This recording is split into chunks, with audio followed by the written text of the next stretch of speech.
चलिए सीधा रुख करेंगे, राज्यसभा का कार्रवाई शुरू हो चुकी है, दिखाते हैं आपको।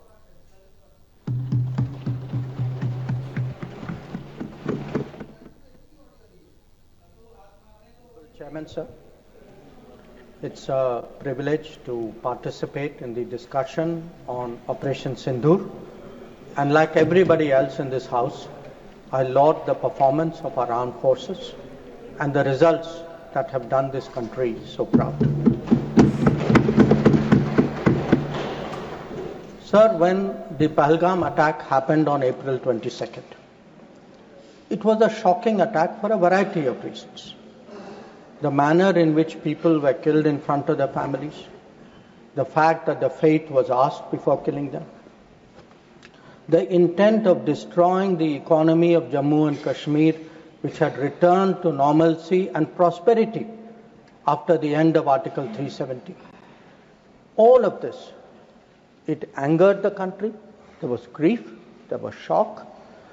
Across the world, there was solidarity, there was sympathy. But the question was, what after that? And the answers were two. One, such an attack was absolutely unacceptable. It crossed our red lines. There had to be severe consequences. And two, there had to be accountability and justice. There had to be accountability of the perpetrators, and they and their supporters had to be brought to justice. Now, the first clear message, sir, of India's anger, of our resolve, of our determination, was the decision taken by the Cabinet Committee on Security immediately, the day after, on 23rd of April. A number of steps were taken. Pakistani visas under SARC were cancelled. The mission was reduced in strength. The military advisors were expelled. But the most important decision was to hold the Indus Waters Treaty in abeyance. Now, sir, there has been a lot of discussion in the House. Different members have expressed their opinion, as they should. But I think the importance of this step, it's necessary that the House understand and appreciate it. Because, sir, the Indus Waters Treaty in many ways is a very unique agreement. I cannot think of any agreement in the world where a country has allowed its major rivers to flow to the next country without having rights on that river. So it was an extraordinary agreement. And it's important when we have put it in abeyance to recall the history of this agreement. Now I know, sir, yesterday I heard some people are uncomfortable with history. They prefer that historical things are forgotten. Maybe it doesn't suit them, they only like to recall some things. So let me, for the benefit of the House, sir, mention three important observations which were made in Parliament on the issue of the Indus Waters Treaty. This was on November 30th, 1960. And the observations were made by the then Prime Minister on this subject. First, he says, I would like to know, is this House now to judge the quantum of supply of water or the quantum of money to be given? I confess I cannot judge it offhand. So the Prime Minister of India then is telling the Parliament, you cannot be a judge of the quantum of water. You should not be looking at how much money we are giving to Pakistan. That is not your business. Let me, sir, give you a second quote. The Prime Minister then goes on, sir, because many members objected to the Indus Waters Treaty. He says, honorable members have been saying that there was a partition. What has happened is none of our lookout. We should not give them anything. That is neither, now this is the Prime Minister's view, sir, then Prime Minister's view. That is neither a strictly legal constitutional or just approach to this problem. If we follow that approach, it would mean turning a great part of West Punjab into almost a wilderness. West Punjab is Pakistani Punjab. So the Prime Minister is saying, let us do this treaty because the Indian Parliament, the Indian government, the country should put the interests of Pakistani Punjab. So not a word about the interests of the Kisan of Kashmir, of the people of Punjab. Please take your seat. Mr. Jairam Ramesh, nothing is going on record. Please, nothing is going on record. Not सिर्फ माननीय विदेश मंत्री की बातें ही record पे जा रही हैं. Not a word about Rajasthan, not a word about Himachal, but it is turning a great part of West Punjab. Take your seat. Sorry, sir, we can't be executing like this. Into almost a wilderness. He's lying here. Sir, Please take your seat. He's not lying. Seat पर बैठ करके बोलना सही नहीं है, आप जानते हैं. sir, then I'll give you the third quote. Please. He now says, because people are saying, you are paying money. We felt that in the circumstances, this is the right payment, and we purchased a settlement, if you like. We purchased peace, and it is good for both countries. 1960, sir, he says he purchased peace. We did not purchase peace, sir. It was a purchase of appeasement, because within 1 year, the same Prime Minister accepted that with Pakistan there was no peace. Now, sir, I hear some noises across the bench. I would be very happy to submit, sir, the Prime Minister's speech in the record of the Lok Sabha and keep it on the table. Now, I mention this, sir, because that very treaty. That very treaty. आपका opportunity आएगा, आप बोलें अपनी बात को, please. That very treaty mentions in the preamble that the Indus Waters Treaty is done in a spirit of goodwill and friendship. Sir, since 1960, we have had neither goodwill nor friendship. We've had terrorism, we've had attacks on our population, we've had wars. Such a treaty had to be dealt with, and this government dealt with it. सभापति महोदय, मैं एक बार और दोहराना चाहता हूं कि उनको फिक्र थी पाकिस्तानी पंजाब, उनको फिक्र जम्मू एंड कश्मीर के किसानों पर नहीं थी. उनको सर फिक्र राजस्थान के किसानों की नहीं थी.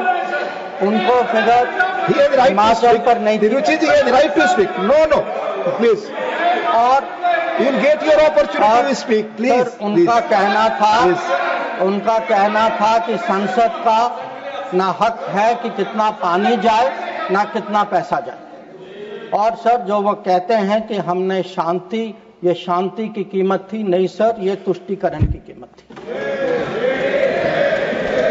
अब sir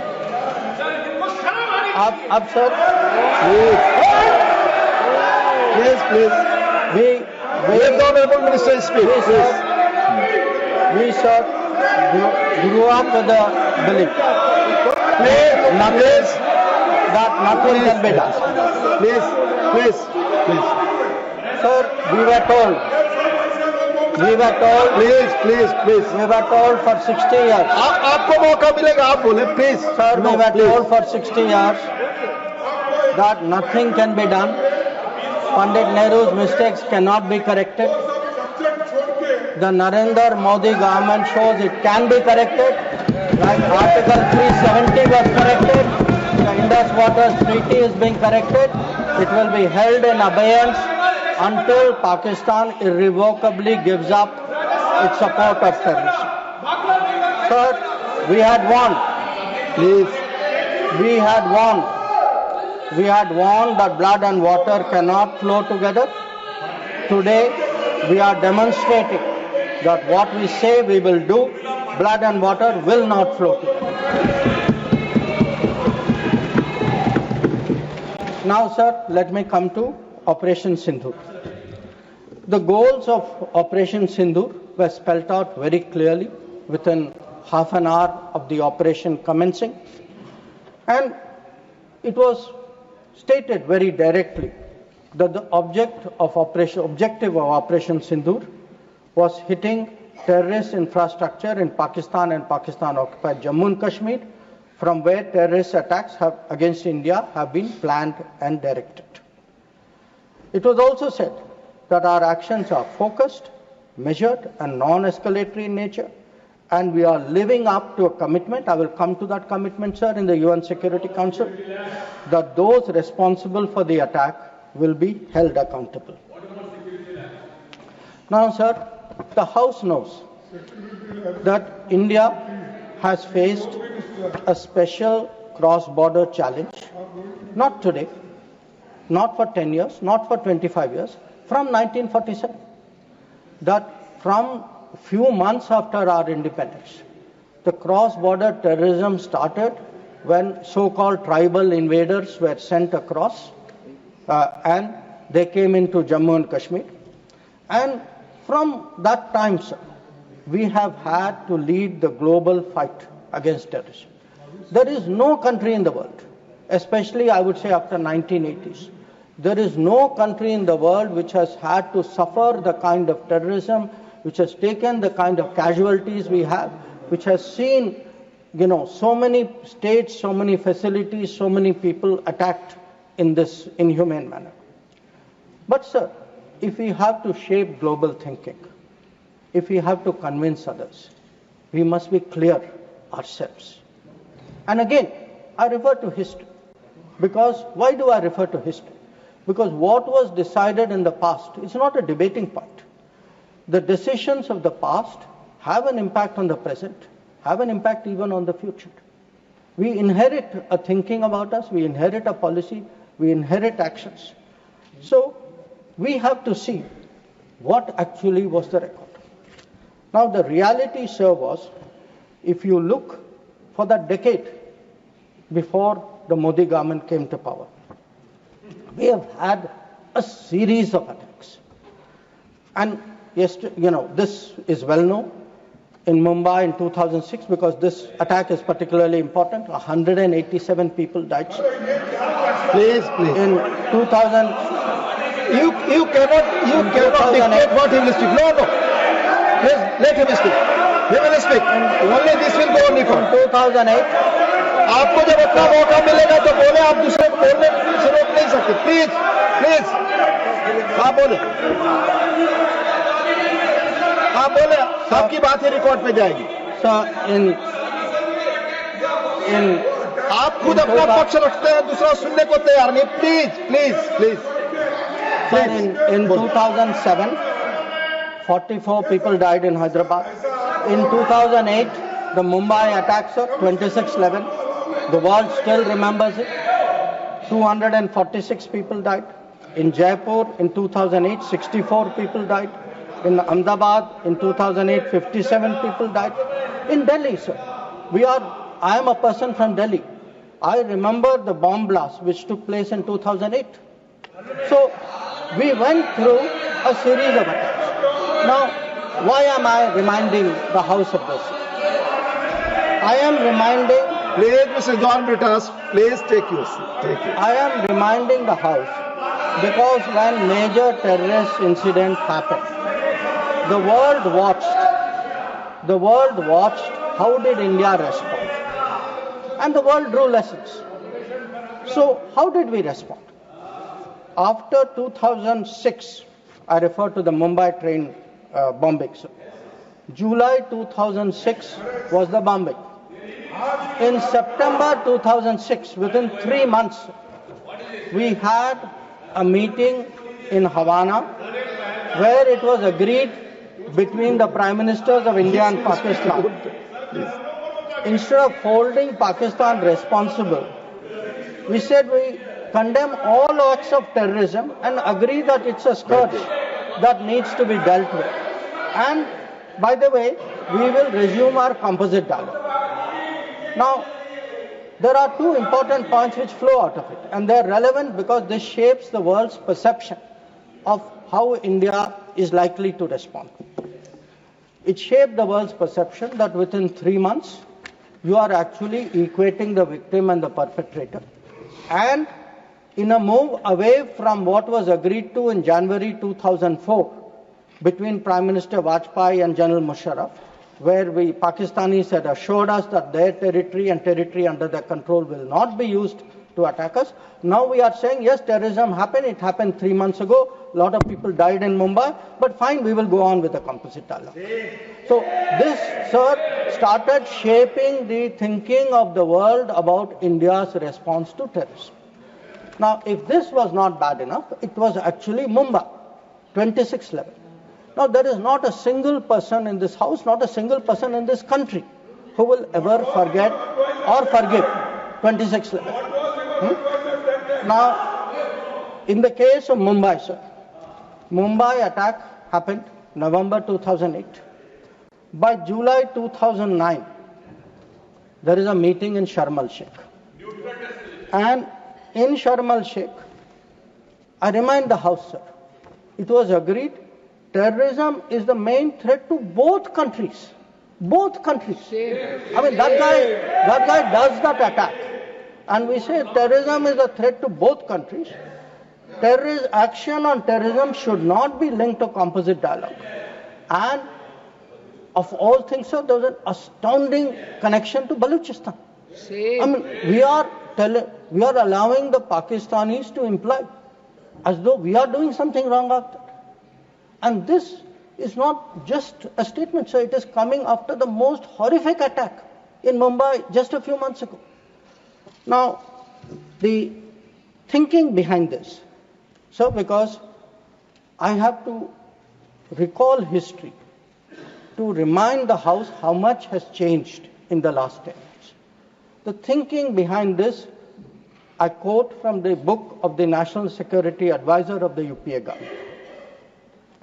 He says the simple answer to why India did not immediately attack Pakistan is that after examining the options at the highest levels of the government, the decision makers concluded that more was to be gained from not attacking Pakistan than from attacking.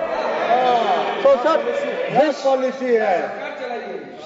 this is the thinking.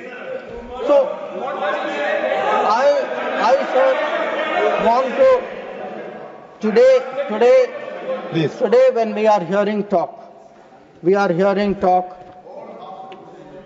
hyphenation. Sir, these are people who are self-hyphenating themselves. They are telling Pakistan, you and I are the same level. We are both victims. So they did not need anybody in America or anywhere else to hyphenate them. They were doing it themselves. And most important, sir, they had routinized, they had normalized terrorism. They made out, terrorism हो गया, but चलिए dialogue के लिए चले जाते हैं. हर बार sir इतनी बड़ी घटना होती है, मुंबई 26/11 होती, ट्रेन बॉम्बिंग होती है, कुछ महीने बाद आप कहते हैं नहीं ठीक है वो हो गया चलिए बात के लिए चलते. अब आप ही बताइए सर, दुनिया आपको सीरियसली कैसे लेगी? आप दुनिया क्या सोचेगी? और आप सर जो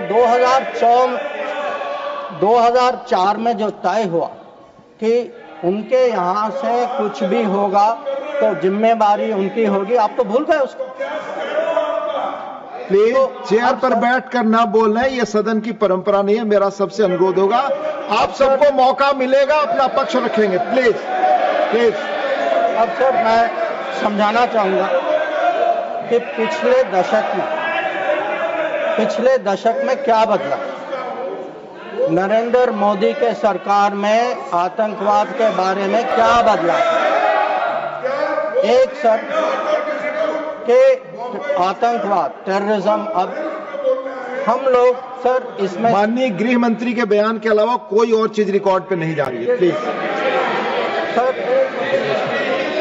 माननीय विदेश मंत्री, सॉरी, करेक्टेड, स्टैंड करेक्टेड, विदेश मंत्री, please. Let me tell you, sir, what has changed in the last decade. And I will keep it very sharp and short. Number one, we have been able to put terrorism on the global agenda. We have every forum, BRICS ho, Quad ho, SCO ho, bilateral ho. Today, if terrorism is on the global agenda, it is due to the efforts of the Modi government. Number two, sir, we were able to get Masood Azhar and Abdul Rahman Makki, two notorious terrorists, sanctions placed under the sanctions of the UN Security Council 1267. Three, sir, we were some years ago members of the Security Council. We were able to hold a Security Council meeting at the venue of terrorism attack, that is the Taj in Mumbai. That event had a huge impact about global consciousness on terrorism. Fourth, we were able, through bilateral agreements and understandings, get back terrorists from key countries who have been sent back to India under extradition agreements. And I remind you here, sir, that Tahabur Rana, who was wanted for 2611, finally has been brought back by the Modi government to India, who is today facing trial in this country.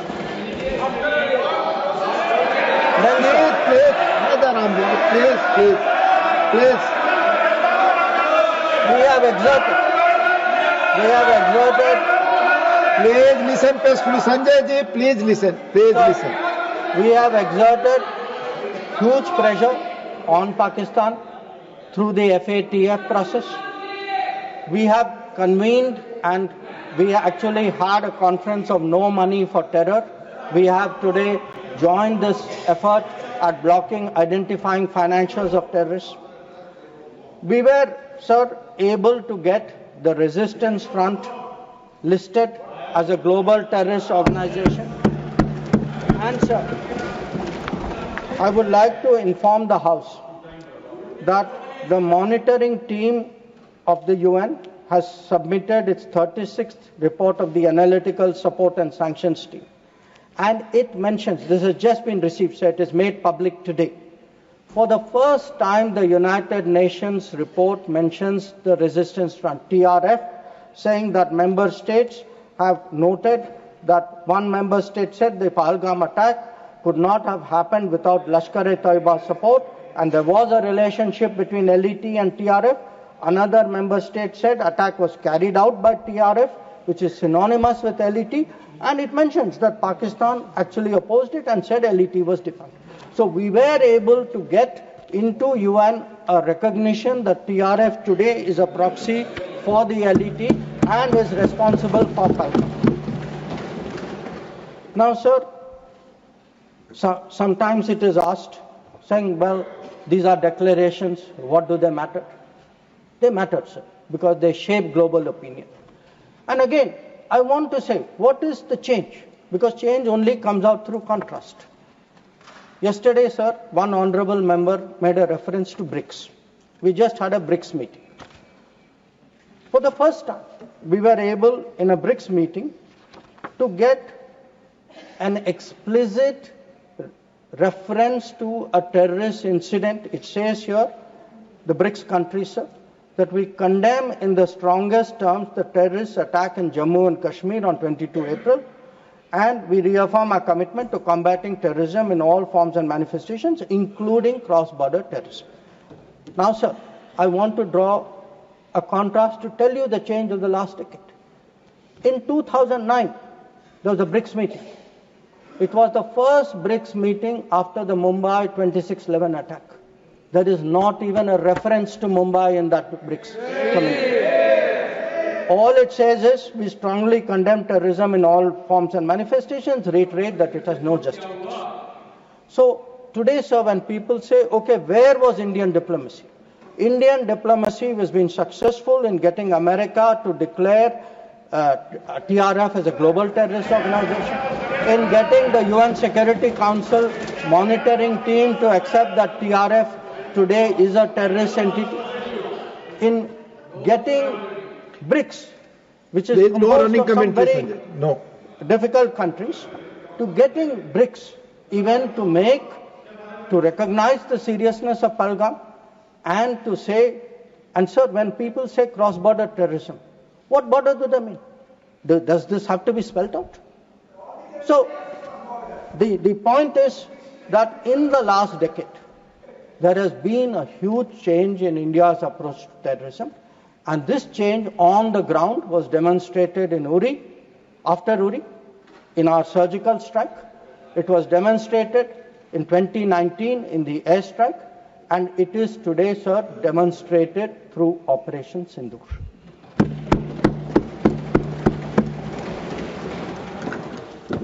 Now, sir, when Operation Sindoor commenced, a number of countries were in touch with us. I'll speak about that in some detail. Why do countries contact you? But they want to know what is happening, what is your thinking, how serious is it, how long would it go? And to all the countries, we gave the same message. We gave the message that India is exercising the right to defend itself. We, sir, gave the message that the targets which were selected and hit on the 7th of May are known terrorist headquarters and infrastructure. So some of them, for example, Bhavalpur, is associated with the murder of an American reporter called Daniel Pearl. So the world is aware of this.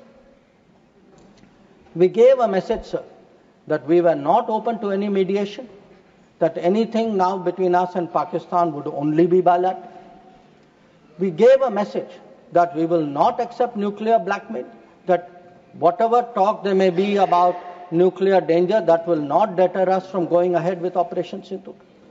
We gave a message that we are now responding to Pakistani attacks and we will keep responding, and if that fighting is to stop, Pakistan must make a request, and that request can only come through the channel of the DGMO. Now, as I said, sir, a number of countries spoke to us. There was, I think, particular interest in the House about the conversations with the United States. So let me share a few words there, sir. So first of all, it is somehow being implied that talking to the United States or being in touch with the United States is itself a problem.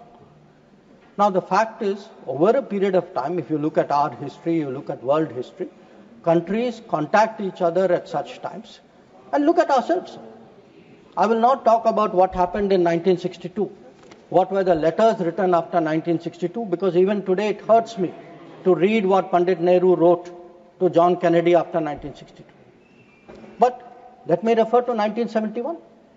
That when the fighting started, Prime Minister Indira Gandhi writes to President Nixon that in this hour of danger, the government and the people of India seek your understanding and urge you to persuade Pakistan to desist forthwith from the policy of wanton. Please, nothing will go on record. Sanjay ji, baith jaiye, please. You speak. From the policy of wanton aggression and military adventurism that they have unfortunately embarked upon. May I request Your Excellency to exercise your undoubted influence with the government of Pakistan to stop their aggressive activities against India. Please let him speak. आप उनकी बात सुने आपको मौका मिलेगा जवाब देंगे. Please हर बार खड़ा होकर डिस्टर्ब. संजय जी, ये गलत परंपरा है. आप अपनी बात करते हैं, दूसरे की बात सुनने को तैयार नहीं है. प्लीज ये जिम्मेदार आचरण नहीं है. ये संसदीय मर्यादा नहीं है. आप अपनी बात कहेंगे, दूसरे की बात सुनने को तैयार नहीं है. बिल्कुल नहीं. आपकी इच्छानुसार कोई बात कहेगा. प्लीज शक्ति सिंह जी बैठे. आपने अपनी बात कही, दूसरे पक्ष को सुनिए. प्लीज आप बोलिए. Nothing will go on record. Please, आप बोलिए. Now let me come to what were the contacts between India and the United States. So on the 9th of May, Vice President Vance called up the Prime Minister to warn him that there was, in the American assessment, a massive Pakistani attack which would come in the next few hours.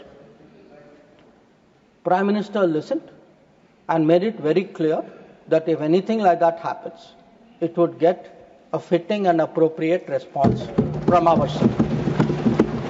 Now, a few hours later, that happened. And then, sir, that fitting and appropriate response also happened. And that fitting and appropriate response disabled the entire Pakistani air defense system and rendered all their main airfields inoperative.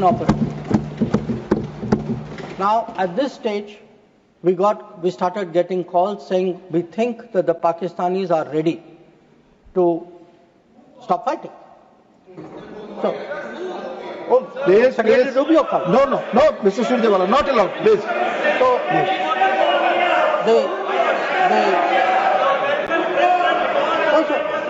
Please speak. So that will go on the record.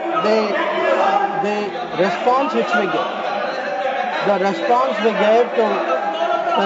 we gave to anybody who spoke to us was that the Pakistani side has to make a request, and that request has to come through the DGM. No, wait, no, I'll tell you. Sit down, I'll tell you who called. Now, sir, I want to make three things clear. One, there was no leader, nobody anywhere in the world who asked India to stop its operations. This is something the Prime Minister also said. Number two, there was no linkage with trade. No, I'll tell you. So there is no linkage of trade. There was no linkage of trade in any of those conversations. And there was no cause between Prime Minister and President Trump. Now, sir, nothing is going on record. Mr. Surjewala, please don't disturb the house. Please. Please, nothing is going on record. Please. So I think if honorable members will sit down and allow me to continue. Please. During this period, as I said, we had a number of conversations with different countries. We had conversations with the US, we had a conversation with the EU, we had a conversation with Saudi Arabia, and I want to say this. All the calls which I got are actually on record. They are on my social media record. So it was on the 10th of May, we got calls from US, we got calls from Saudi Arabia, we got calls from a few other countries. Most नहीं आप इस तरह नहीं please आप इस तरह आचरण So the point is, to everybody the answer was the same. The answer was, if the Pakistanis want to stop fighting, the Pakistanis have to request us. The Pakistanis have to request us through the DGMO channel, and that, sir, is exactly what happened. Now, sir, I would like mister माननीय शक्ति सिंह जी please आप बैठ जाए आप बैठे संजय जी बैठे please आप बोले आपकी बात रिकॉर्ड पे जाती Sir, I would like to share what is the response. Sir, आप डिसऑर्डर मत क्रिएट करें please as per rules go by rule Shakti Singh जी आप कुछ भी बोले आप अपनी बात कुछ भी रखें दूसरे की बात न सुने सही नहीं है प्लीज मर्यादित आचरण रखिए please Sir, I would like to respond to I would like to share with the House how the world responded to this. One, sir, it's very important for the House to recognize that the UN Security Council passed a statement.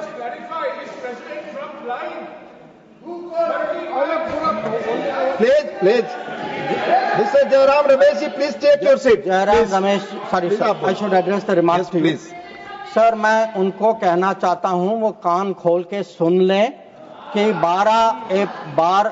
22 अप्रैल से 16 जून तक आप एक भी phone call president Trump और prime minister Modi के बीच में नहीं।